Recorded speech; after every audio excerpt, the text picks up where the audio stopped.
I keep saying that this is the California of Europe. But if Malaga is Los Angeles, Algeciras is San Diego. Yes, it's just going to keep going out and out and out and out and growing, and it become one big thing.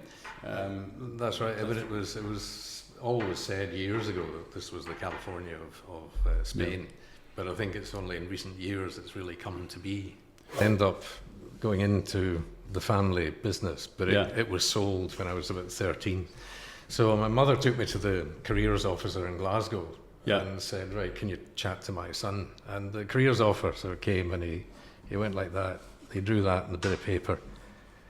He said, what's that? I said, well, it's a cube. Oh, okay. So he did that.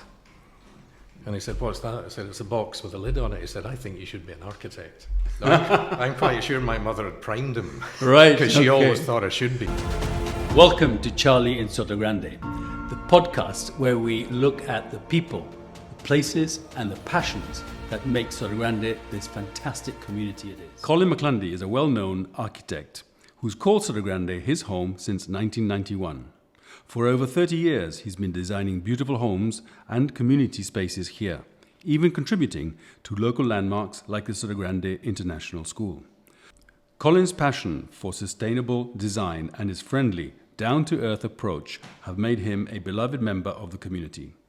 He was one of the first foreign architects in Spain to hold both British and Spanish qualifications. And he's been shaping the local landscape with his firm, McLundie Architects, ever since. Colin, welcome. Good afternoon. Thank you for having me here on this mild afternoon in Sotogrande. Wow, yeah. Weather's changed, hasn't it? Absolutely, absolutely. Colin, I always ask everybody, how would you introduce yourself to someone who's never met you? What would you say? It's interesting because do you give a life history the first time you see them, or do you tell them an anecdote? It's always different. Yes. I would say I'm Colin McLundie. I'm an architect. I've been very fortunate through a series of accidents to have come here almost 40 years ago for 6 months, and I'm still here enjoying it more every day. Right. I actually got my second question is what originally brought you to Sotogrande. So why did you actually come here? I mean, it's... I was with a practice in Glasgow. Okay. And we were working on projects in Gibraltar, but from a distance. Yeah. And after the frontier opened in 85, we hummed and hawed, and then in 86 we said, right, we're going to open an office there.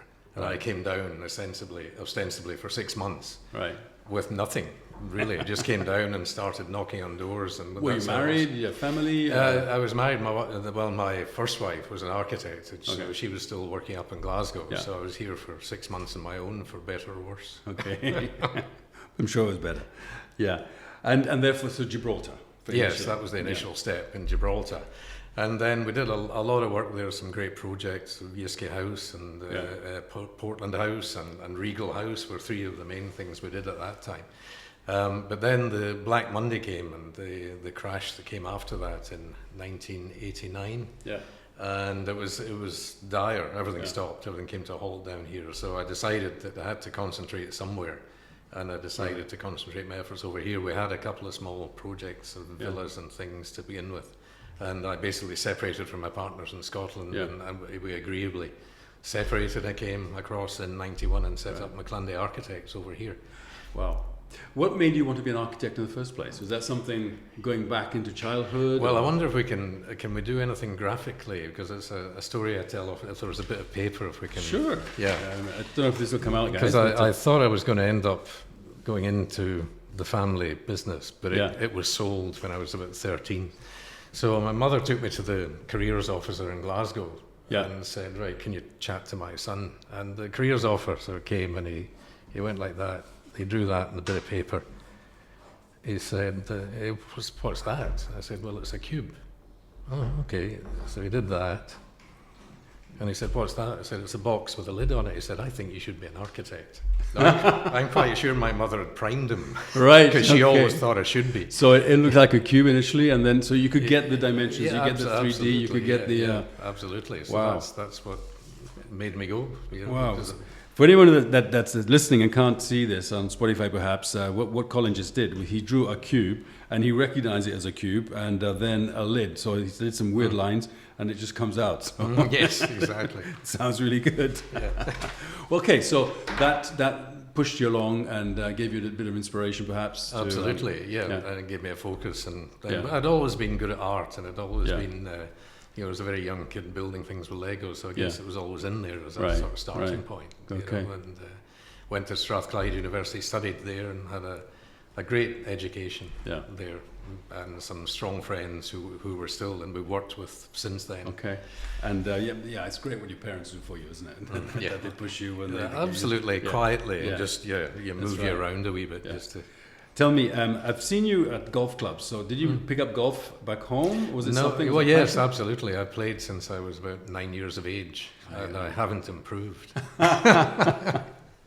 I'm so jealous of most people from Scotland. At some point, have played golf. It's just like it's obviously the home of golf and everything else. It's my passion. It here is. as well. Yeah, and it's almost taken as read that Yeah. if you're in Scottish, you play golf. Okay, so you're in Gibraltar. You're an architect. You qualified. You've started your own thing, and then you came across to Sotogrande and founded McLundie Architects, basically. That's correct. Okay. Yeah. What was the first project you worked on in Sotogrande? The very first project was a house for Chris Labro, who was an investment banker down here. Yeah. And he had got a plot in Caledoniana, and he wanted an Andalusian cortijo. What year was that, roughly? That would have been 91. 91. Yeah. And would Caledoniana then have sea views? Or was it? Not really, and the they other were side? they're on the left side. There was Right, number okay. 7 at the top Yeah, on the left okay. side, but no, never really. Right. You would never really see the sea from there. No. But they wanted this cortijo style house and very Andalusian, and we created this, which I think is a beautiful building of its type. Right. Really, very moving roofscape, Yeah. very lots of detail, lots of little bits and pieces, as though the house has grown over years. So, and it was great. They loved it, and they sold it recently, relatively recently, about 5 years ago. Right. And tell me, to get from Glasgow in terms of style, Gibraltar, more buildings, to the Andalusian type of architecture, I mean, did you fall in love with it? Did it something you studied? Did you go into old cortijos up in the farms? and the hills? Absolutely. I think Yeah? it's basically looking and learning and taking on board and analysing in many ways what makes Andalusian style. What are the Yeah. elements? And the fundamental part I always thought was the roofscape. Yeah. There were never ever one big slab of roof. It was always Yeah. up and down and Yeah. in and out, and looked as though it had grown over years, which they usually had if they Yeah. were old cortijos. And I just travelled a lot in the countryside and would see these buildings and just start Yeah. absorbing the style, if you like. Because what drives here, so we got the Atlantic Ocean meeting the Mediterranean Sea, so that causes storms and winds and all sorts of things. We have predominantly a Levante wind, which is coming from the sea, Quite. and then you have the Poniente wind, which comes the other way. So we have winds. And when I see an Andalusian house, I usually see a courtyard, a patio in the middle. Some houses in Sotogrande I've seen where you leave the sitting room to go to bed and you literally go outside. Well, very much so. Yeah, there's quite a few like that yeah. in the courtyard layout. And As well. So all that is Andalusian. It's absolutely, absolutely. And this is what which goes back to the Romans. to the Romans. Okay. If you look at the Roman villas, they were built Yes. around that style of the courtyard, Yeah. and their bedrooms were all entered off the courtyard. Yeah. Things have moved on a wee bit since then, I think, yes. We have air conditioning. Yeah, well, exactly. They did have plumbing though. Oh, yeah, very much so, yes, yeah. So, all of these things, they come together. So today, how would you describe your architectural style? I mean, I've seen many of your homes, and you've got sort of columns. That sort of, was that like a phase, or was that something? No, I think your style develops over the years Yeah. as well. You experience projects, clients, and everything else. And I think what you look at are 3 very important factors. One is the plot. Yeah. 2 is the client, and what Yeah. do they want? Yeah. And that's what creates the project. But then Yeah. you bring to that your experience, your ideas, and how you can add to the client's thoughts and wishes and wants to create something very, very special. So if we're talking about having gone from Andalusian cortijos, which we've done a lot of buildings of that style, certainly the Andalusian style, and moving into the modern style, we try to do something which is not just a very minimalistic building. We like to still add in a bit of, shall we say, more elements or horizontal planes, working with vertical planes, creating large shaded areas, which are so important down here, as you say. Yeah. And that develops over time into that, and each project's unique. So I don't think you could say that my buildings are all the same. They all have a generic quality to them, but we try to do something different every time, which is good for us because it's more exciting and more interesting. Of course. And you don't get sort of boxed into some sort of category.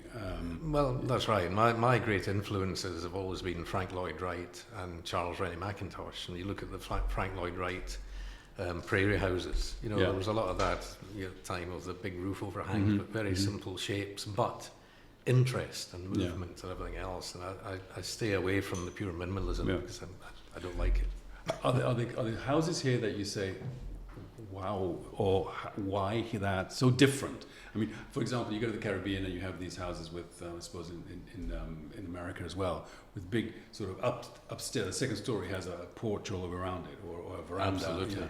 And down below as well, because a lot of people spend time on that veranda because of the heat and the stuff. And I've seen them here as well. I've seen Franz Silvestre type houses going up, which are totally remarkable. Remarkable stuff. Remarkable conceptual architecture, which is real architecture in the sense that someone's come up with something really different. Absolutely. Whether it's livable is another matter. I don't know. Well, that's right, and I think there are clients who want that. They want to have a masterpiece, which is unique, and there's anything like it at all. There's a place for that. Well, the Seven. Remember the Seven when it first came out? They had these trophy architects who had on paper designed them. No one really bought any. No, exactly. Yeah, I think that's the thing. I mean, if there's a changing demographic here, which we've got a lot of people who have much more awareness of what they want, shall we say, in terms of they're looking for something completely unique. And therefore you work around that as well. I mean, I think the Franz Silvestre stuff is quite amazing as conceptual architecture. Exactly. But there's such a variation of styles in Sotogrande. I think there's very few real bad ones. There's one or two. I mean, the other famous one, if you like, is the Legorreta house. Ricardo Legorreta, the red one on Calle Granada. In the style of the Mexican architect, he's a very well-known maestro in Mexico. I mean, I don't know what makes him that, but I've taken people in there and they've sort of been wowed by, the shade, the shadows of the roof as the sun goes by and how it goes across the thing, and the colors, of course, are all absolutely. Yeah, but again, almost an unlivable house, even in Andalusia, because to go upstairs, there's no veranda. If it's raining, it'll probably get wet, so it's very dangerous, I think. There are all sorts of different... Well, that's right, and I think you cannot transpose something that works in a different climate to here. I mean, we had a case a while back where a client came with a UK architect, and he wanted something similar to a house they'd done in Kenya. Yeah.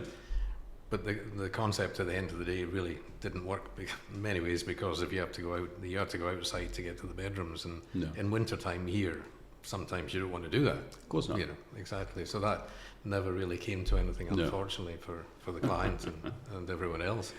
So when you get a job and you create it and everyone's happy and you found the site and the client has agreed with what you've done. Yes, absolutely. What are the biggest challenges then? I mean, obviously there's some paperwork to be done.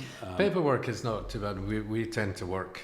We work very closely with the town hall. We have a good working relationship with them, so we engage with them very early on as to what we're doing. Yeah. So once we get the basic design sorted and we start to submit, we get the proyecto básico, the basic drawing submitted.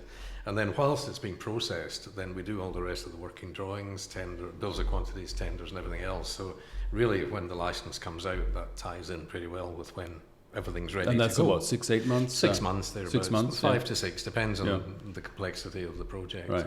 And that hasn't changed, because I've heard of people saying, it's in 12 months and more. No, I've never had that experience, ever.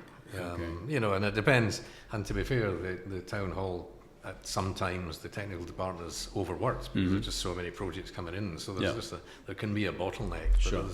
it shouldn't take that long. Yeah. So paperwork's done. What about getting a builder? Getting a builder can be challenging, and particularly at the moment. Yeah. I think it's fair to say that there's so much work has been going on that even the contractors find it difficult to find their personnel.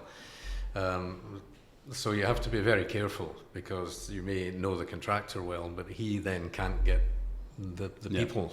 You know, you can get a plumber, but he's no use, or you can get a plasterer, but he's no use. Yeah. So there has to be a certain flexibility and time frame to accommodate that. So that's probably the biggest challenge, is saying, yeah, I'll definitely get this finished for you in 12 months. Right. Because there may be mitigating circumstances for Yeah. that. But Yeah. generally speaking, there are always a handful of builders that we go out to tender to, or people that we trust, people we've worked with before, and I'm very wary of working with somebody I don't know or hasn't come by recommendation, because you're entering into a 12, 14, maybe 18-month relationship with these people. Yeah. So that's the challenge is getting the builders and getting the contractors that can work with you. That's the most important thing, and I think it's more important to get the right price with the right builder than the cheapest. And cheapest is not best ever. Clearly, I mean it's so labour is the issue. Going backwards, you see, obviously just before the 2008 crash, there must have been a lot of people in the industry earning a lot of money doing average jobs, because it's the same sort of situation we've got to now. Then everyone became something else. Oh, well, that's right. They all went off, Yeah. or the good guys went, or people retired. That's the other thing. Yeah, of course, it's been a number of years. Yeah. And the new tradesmen really haven't caught up. And It's the same in so many places. There's no investment in any kind of apprenticeships or anything like that. Yeah. So you don't have the historically trained people coming up behind. yeah, So I was talking to one builder the other day who had 4 or 5 of his best men all retiring. He said, Wow. there's no way I can find anyone like them Yeah. to come up behind Yeah. them. What about the EU? I mean, I hear a lot of Eastern European labourers coming absolutely. in, and they're quite good. Some are very good. and Yeah, very hardworking. Also, and from the African subcontinent as well. You see quite Right. a lot of people coming across, and they work hard because they're hungry in many ways. They want to establish themselves. They want to or send money home. I mean, that's the other Very thing much so. that happens a lot.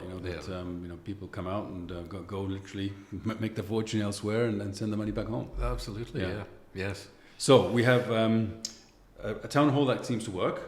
Yes, it does. We have a challenge with builders, and so when you start all this building business, how does it all end? I mean, 18 months roughly, or is it can it be Depends quicker? on the size. A normal sized villa, 15 to 18 months.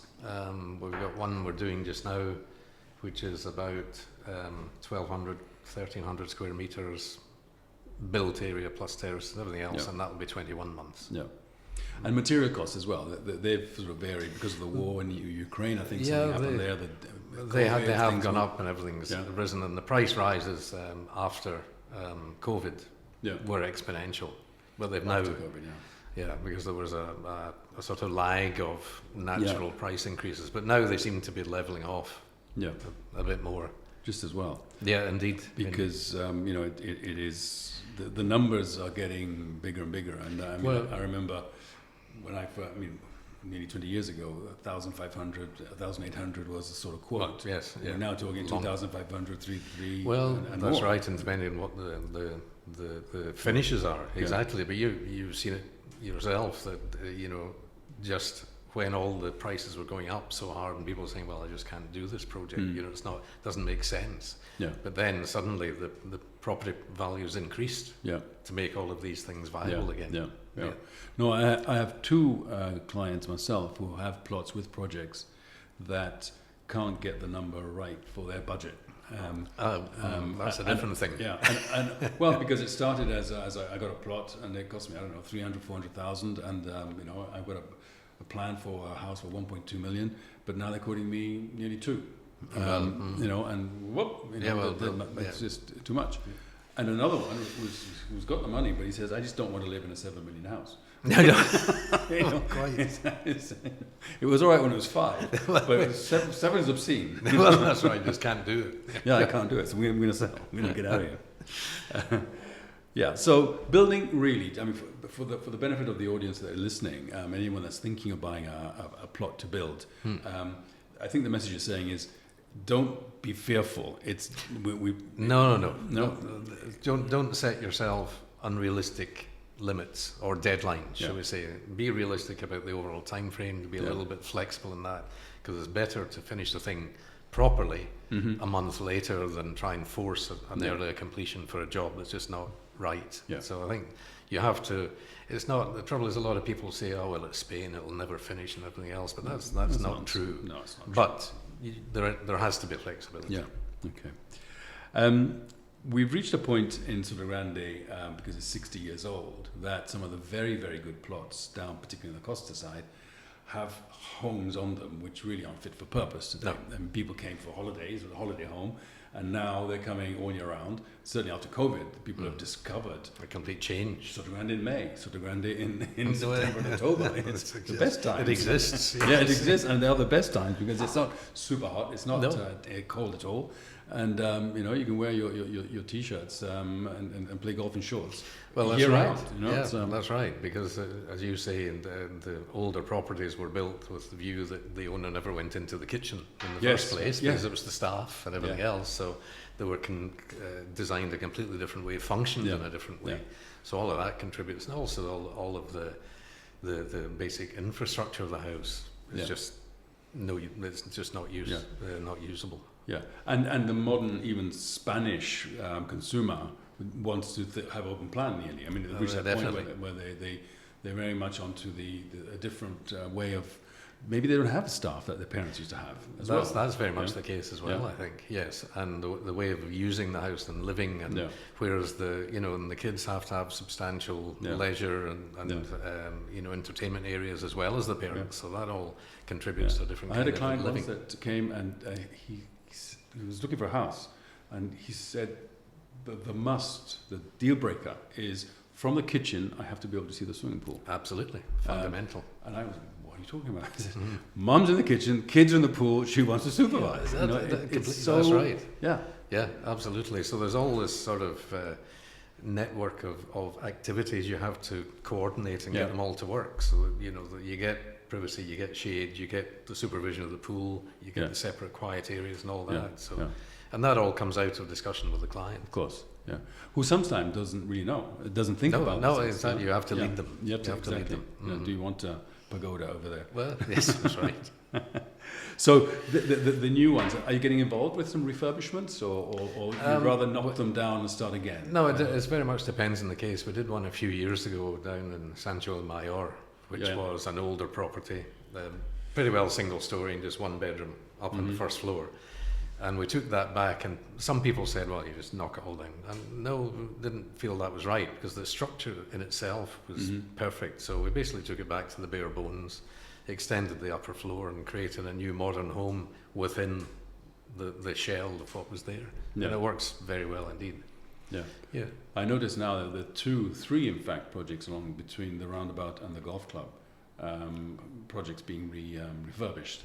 Yes, in major ways. In major ways, yes. Going up so you get sea views one side, and I just hope, once someone told me, too many people involved, you're trying to do a horse, you end up with a camel.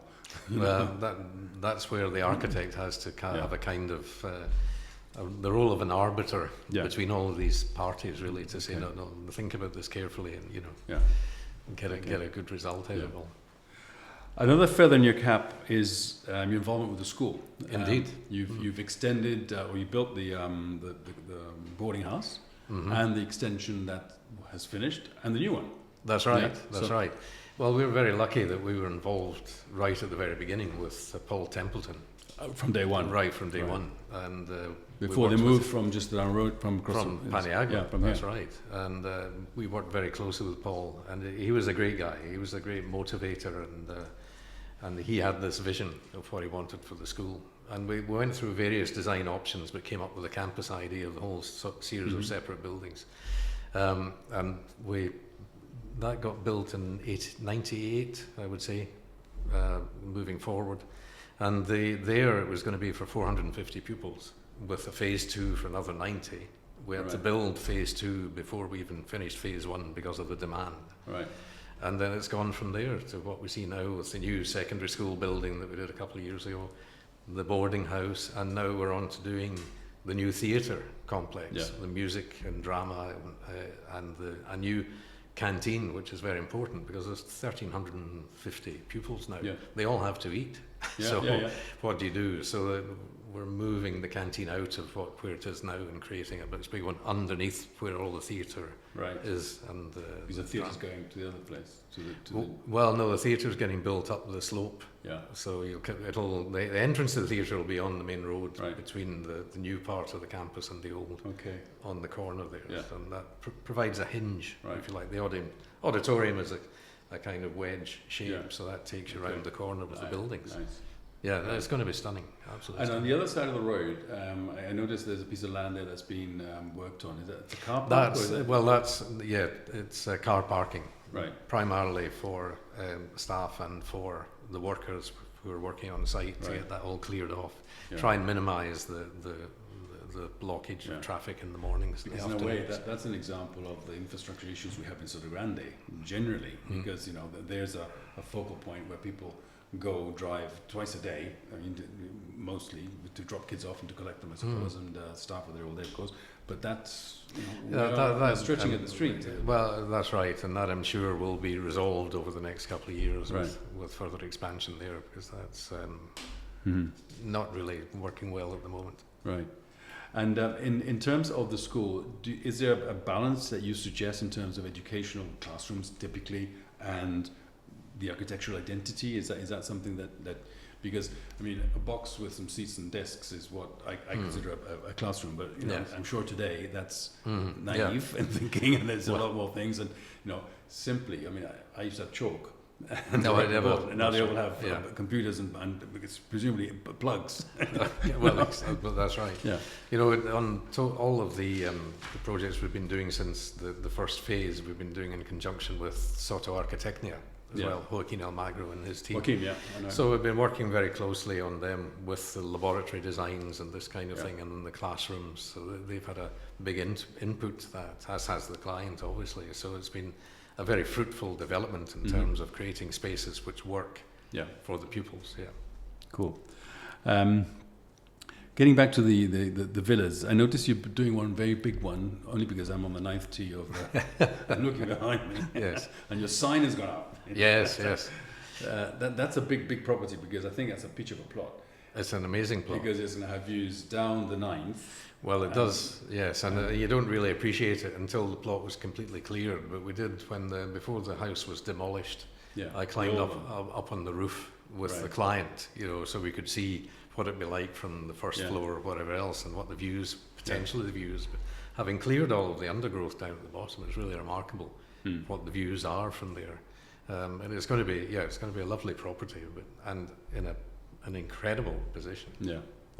And it's a cul-de-sac, so you won't have any traffic issues, you won't have any noise, you won't have any, it's I shall watch that with yes. A lot of interest. In Sotogrande we have flat, we have actually some on the Costa side. Originally, I think this refill. I mean, it's soft because of the river. Well, that's right. Yes. And then we have behind Almenara literally rocks, and it's we have a bit of everything in terms of terrain. Yes, the complete that affects mix. Costs quite a lot, doesn't it? It depends. It depends on the situation. Something like, as you were saying, with the fill material around the river, then you've got to do a raft foundation down there, which is maybe 10% dearer than traditional foundations, something of that order. So it's not a deal breaker. And up on rock as well, if you have to take out rock to create the flat platforms and this kind of thing, again, it can be a cost, but it's not like another 30% on top of the build cost or anything approaching that. So if you're smart about how you're designing it, you can minimize the extra overcost. Right. Because that, and I don't know, but I it's just common sense to me that if you have a slope like that, so you go right to the top of the Reserva, and right one of the end they've got 4+ for sale, and literally above the school, it's going to cost you more than Well, yeah, yes and no. Do we have technology that allows? There's lots of different technologies, but also if you start from the point of view that I'm going to make use of this plot, I'm going to make use of this slope, that's the most important thing. Take it as an opportunity rather than a problem, and sort of cut the building into the site. So what you're doing is, if you like, the cost of cutting, you're reusing by filling elsewhere in the site and so on. So you know, you can again, you can come up. You've got micropiling, you've got whatever else. So everything else. In terms of you being a resident of Sotogrande, you know, if we could take your architectural hat off and just being here, what does Sotogrande mean to you personally now? I mean, you've been here for many years. Yes. It's more than half your life, maybe. I mean, I'm not it sure. is. It is. Yeah, it is. Yeah. So it's a long time. It's a long time. Yeah, I hadn't really thought of it that way, but yes. Yeah. Well, I think it's a place where it's safe, it's secure, it's great for when the grandchildren come down. They can get around the place very easily and safely. There's been a huge development in terms of what the offering is for restaurants and accommodation and so on and so forth. Because I remember in the early years when we were here, we would drive to Marbella to go for dinner because there was really nothing else apart from El Gaucho and a couple of restaurants. Yeah. You know, you wouldn't think anything of it at the time. Was the port here? Was it the actual port? No, it wasn't, because the port was 92, wasn't it? So when I arrived in 86, although I came across to Sotogrande, the port was just under construction. Under construction. At that point. So there was no quay. No, that's right, all of that. So all of a sudden you've got that, you've got the paddle, you've got the tennis, you've got the polo, you've got the golf, you've got anything you want to do, really. So, I mean, I enjoy the combination of living and working because I think that's a great combination. I as well. So I play golf after a fashion, as we were talking about earlier. But it's a place where I call home, quite simply. Yeah. That's so true. You know, I feel when I'm coming down the motorway, you know, after the last toll, and you reach the top of the hill, and you see Gibraltar, you look down, and there's home. Yeah, that is. You belong. It's a little bit relaxing. You think it doesn't matter how far you've driven. You just think, I'm here again. Going down the hill, and you know, it's home, and it's something which I think. I don't think people in Marbella get that, you know, because it's so big, it's so cosmopolitan, it's so... Well, it is, and it's more in your face, really, as well. I think here you've got, if you want to be private, you can be private. If you want to be out having a great time, you can do that too. It's up to you. And I think that's very hard to change in Sotogrande because of the landscape. You know, it's big enough for us never to grow because it's limited. It's limited and it's finite. The number of plots are the number of plots.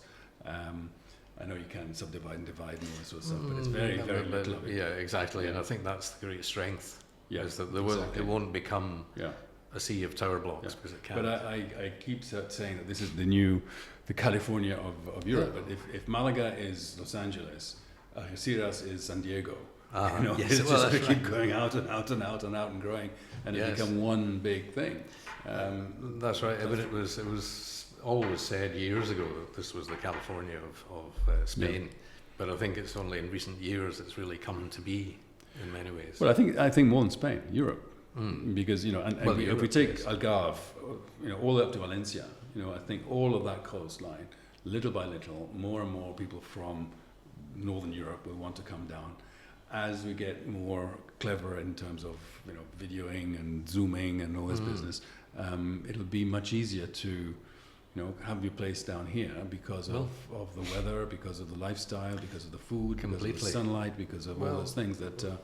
and also, I think the amazing thing is that having arrived just after the frontier opened, we're now living through the time where it may be removed. And I think once that gets put into place finally, we'll see another surge of people, as you say, coming from Northern Europe. Because there'll be more flights into Gibraltar from other parts, and it's going to give another impetus to the whole area, you know. Someone described it as it could become like a Monaco situation, where you're in Monaco and you're driving, and the next thing you know, you're in France. We didn't realise. Well, our daughter and grandchildren live in Beausoleil, which is just outside of Monaco, but literally outside. And one side of the pavement where she lives is Beausoleil, and the other side of the pavement is Monaco. And the only reason you know it's got different paving. Which one's got the most expensive paving on it? Which was gold? The yellow brick road. Yeah. So you love Sotogrande. How would you describe the essence, the identity of this community? I think it's elegance. Elegance. It's elegance, yeah. I think it's understated elegance. Yeah. And that's the difference between this and Marbella, I think. It's Yeah. people who come here because they don't need to be ostentatious. They've got somewhere in life, they've done well for themselves, and they come down here to have, shall we say, a cultured, relaxed way of life. Yeah. Do you think that the growth of Sotogrande may not allow for, when the infrastructure won't allow for that growth that's happening? Or do we, if there's a map on the wall there that you can see Sotogrande, and the roads are the roads, the plots are the plots, the pink bits are so higher density, the purple is to be in the something in the future. I can see it not being much bigger. No. What we have is, though, we never really have everybody here at the same time. And I think that's the challenge, because we feel it in the summer when, I don't know, the population goes up to 35,000 maybe, and most apartments are being used for holidays. Most people come for using the villas. And I'm not saying it's collapsing, but it's uncomfortable compared to maybe the luxury we have of not having any traffic. I don't think you can have it both ways. That's the problem. I know. That's the problem. I mean, I had a friend many years ago who used to live in a flat down in the original part of the port development, and and that would be in '88 or something like that. He refused to get in the lift between September and March because he reckoned that if he got stuck in the lift, they wouldn't find him until Easter. That's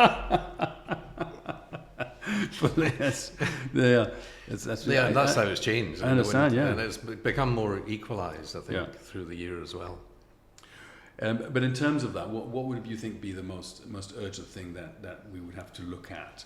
I mean, for example, next to the polo, the old polo fields, and those polo fields, there's a debate as to what might happen to them. Hopefully they'll stay sports orientated for a number of years, but I'm sure there's someone trying to change that to build more apartment blocks. If that ever happened, you couldn't have another El Polo next door to it and do another 200 apartments or whatever it is. With the traffic that will come down. I mean, Paseo Parque is the only way out. Surely, I mean, for example, you would have to go straight into by the supermarkets there. Have some sort of exit. Yes, and I think that's where the town council, the Ayuntamiento, would be looking at all these things and saying, well, and they should be assessing as to whether this is right for it to expand or not. And I think they need to be looking at is there any planning changes that need to go about. But I think the one thing that I think needs to be taken into account is that we have very, very cheap community fees. And I know relative to other urbanisations, I know nobody wants to change that, but maybe that has to increase to allow more maintenance of the estate and keeping things up to speed a little more, because it's got to meet the level of the properties that are going up. Have you been involved with the EUC at all? No, I haven't. No, because I think they publish the budget, and their budget, as I understand it, it goes on the size of the plot. Absolutely. Yeah? And even a plot like a Polo or Valgrande or whatever, the macro community that someone would buy would be their share of so many percent or whatever of the plot. And someone will correct me, I'm sure I'm wrong, but the budget is around somewhere between 3 and 5 million, of which security is a big chunk of it, and then it sort of splits into other things. But you're right. When I talk to people that come from America, they excuse me, how much? No, absolutely. No, they're shocked. Absolutely. How not expensive it is. I mean, we went a few years ago to see some friends in West Palm Beach, and it's a beautiful area down there. It's right on the canal which takes you out into the inland sea. And it was immaculate. I mean, there was hardly a blade of grass out of place in the urbanisation. And I can't remember what they said it cost. It was a little too perfect. It was a bit like the Truman Show. Yeah, it was a wee bit. Yeah. But I think we need to give an image of a bit more, attention to detail. I think that's what it is. Absolutely. I mean, I know a colleague of mine had a client, and they were driving. He had a big wallet, and he was driving from this hotel, from the Soul all the way down to Trocadero, and just that drive made him convince him not to be here. He says, I've seen too many bins outside. I've seen, which is not a big problem to fix, I'm sure. No. I've seen too many. It makes me laugh. If you go for a walk around Paseo Parque and you count the number of doors that, little wind doors that for the meters, and all that the kind of meters thing. and the Yeah. they're all broken. And they're off the hinges and that sort of thing. That bugs me.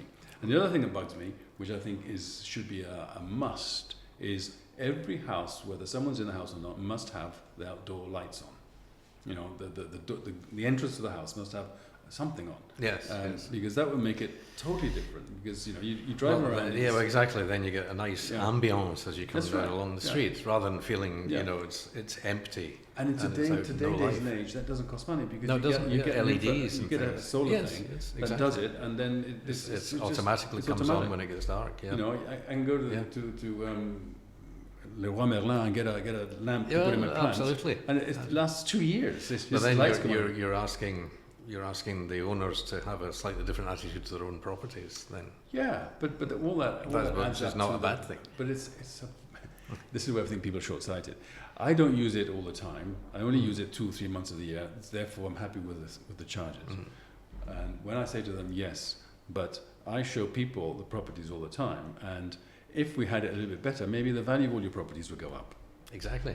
So it's in your benefit. It's for your benefit. I was having the discussion today with somebody about the fact that a lot of people who spend a lot of money on what's basically a second home for themselves don't understand that they have to be maintained, and you have to spend a reasonable amount of money every year to keep it up to scratch.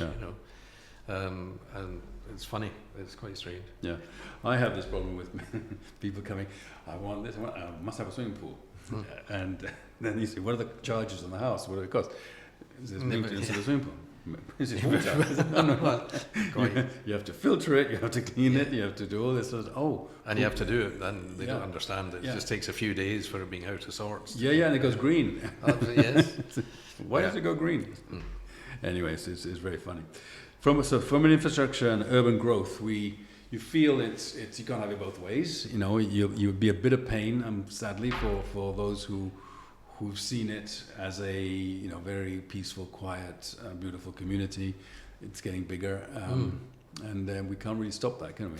No, we can't. I mean, one of the biggest changes I think has been the school, because really as soon as the school was built, opened in 2000, I think the average age of the Sotogrande typical person dropped by about 25 years, because 70, 75 seemed to be about the average age then. But then it came down, and people with children came, and that was the big change, and that very much for the better.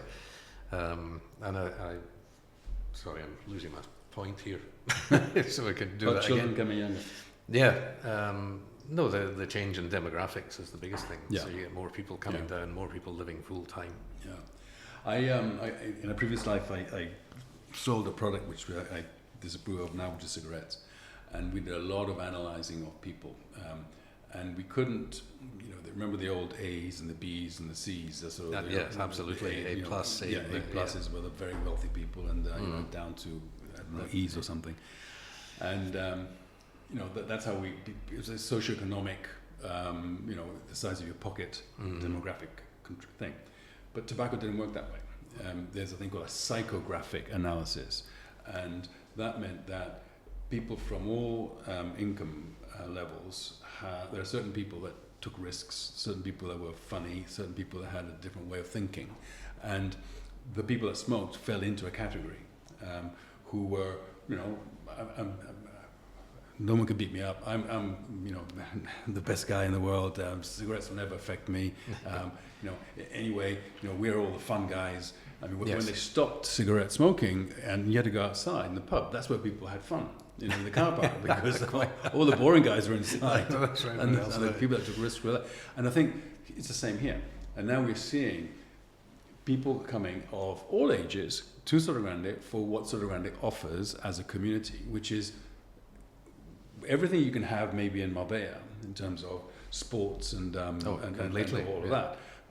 What we don't have is that party, nightlife, and everything that goes alongside with that, because that's what people who come here don't miss. No, Will go up the road for it if they need it, and come back, and, yeah. and you know, they don't have to have it in their face all the time. No, and I think that's an important part, really, is that Yeah. because people do not want to. And we do some of it in August. Obviously, you get family parties and all that kind of thing, but you wouldn't want that going on all the year round. Yeah. How would you see Sotogrande in, say, 10 years' time? Not now and thing, but in sort of middle to long term. Would it be more of the same? Would it be? I think there's an increasing speed of change, which has happened in the last 10 years or so. But I think that will probably reach a peak and then stop. I think what we will see is more of the other developments round about coming to maturity, like the second La Zagaleta further up the road to Castellar. Yeah. And I think those kind of things will build up round about Sotogrande, but I think what it will still... I think the important thing about Sotogrande is, you were saying earlier, it is limited, it's contained. Yeah. And that gives it a unique sort of a unique selling point. Yeah. That's that if you're in Sotogrande, you're part of this elite situation. Yeah. And that will only become more important over time. Because it's funny how you say that was a Zagaleta. It was actually Valderrama 2 originally. That's right, yes. But Jimmy Patino, who'd bought that piece of land, had a hotel developed there as a golf course and all that sort of stuff, which, for reasons that we all know, ended up in the hands of Zagaleta. But for that to develop, water's an issue, for example. Fundamentally. It's. I think in Andalusia, you can't have a golf course as long as it's not self-sufficient. No, you have to be able to. We did a project a number of years ago up in Arcos, with Arcos Gardens Golf and Country Club, and in fact for that they laid about 8 kilometres of pipes down to the sewage treatment plant. Right. And took the recycled water back up to irrigate the golf course, because they wouldn't have had permission for the golf course at that stage, and that was 2008, I think. Yeah. Talking of water, there's an interesting one. With the last year of the drought that we had, I learned that one of the biggest problems we have with water is that, I'm not sure exactly how far up, definitely not the G zone, maybe not the F zone. We only have one acometida of water, one water pipe coming in. Up there they have 2, so they've got dirty water. Exactly. And that was the original design issue, because there wasn't an issue of water. And apparently there's a project to actually have a second pipe into most properties on the Costa side, at least. Really? Wow. I mean, that would change things dramatically. Exactly. I mean, that so you get dirty water, but retreated water used for gardens rather than treated water for the homes. Absolutely. That would be. You never heard of that? No, I haven't. No, I haven't. I mean, but I think going back to the infrastructure question of what's got to change, one of the things is how many times have you been down a street and there's a fountain of water coming out from a burst pipe, and 2 days later it's still the same. Yes. And that's the kind of thing that should be looked at as well. But yes, I think recycled water has to be the answer, but that can only be a function of how many people are actually using the system. Cool. Colin, is there any question that you wished I'd asked you that I haven't? I think the only thing is that we've spoken about the good times. And I think one of the things that we did, I met my wife down here in 1991, just when I set up McLundie Architects. And it was a difficult time because it was very quiet, there was very little work around. So we had a unit down, we took a unit in the port next door to Häagen-Dazs, which was remarkably handy. And we had the office set up there, but there wasn't really enough work to justify the space, so we got involved in my involvement with my ex-partner in Glasgow's brother, who worked with the wine warehouse in Marbella. So we started selling wine. Oh wow. We set up a wine shop. What year was that? 92. Okay. Yeah. Right. And Häagen-Dazs were there? Or was that Häagen-Dazs were there at that point. So we did that to earn some money. We also saw that you couldn't get Christmas decorations down here at all. My brother-in-law was the deputy chairman of Jenner's in Edinburgh, and he said, well, if you want to buy Christmas decorations, go to this company in London. So my wife and I drove up in a in a Toyota estate to London. We bought a few £1,000s worth of Christmas decorations and drove back down like a Moroccan car, you know. Yes, like they used to do. Absolutely. Now they're in BMWs. And Well, yeah, isn't it changed? And we used to sell those in the Sunday market, you know, just as a way to augment income, because it was pretty dire at that time. But we forget that's a long time ago, you know. But it's, you do what you have to do. You do what you have to do, exactly. And well done. Well done. Thank you. Colin, it's been a pleasure. Thank you very much indeed. Likewise, yeah. Thank you very much indeed. Okay. There you are, Colin McLundie, an architect that's been here forever in Sotogrande. Hope you enjoyed the podcast. Thank you. See you next time.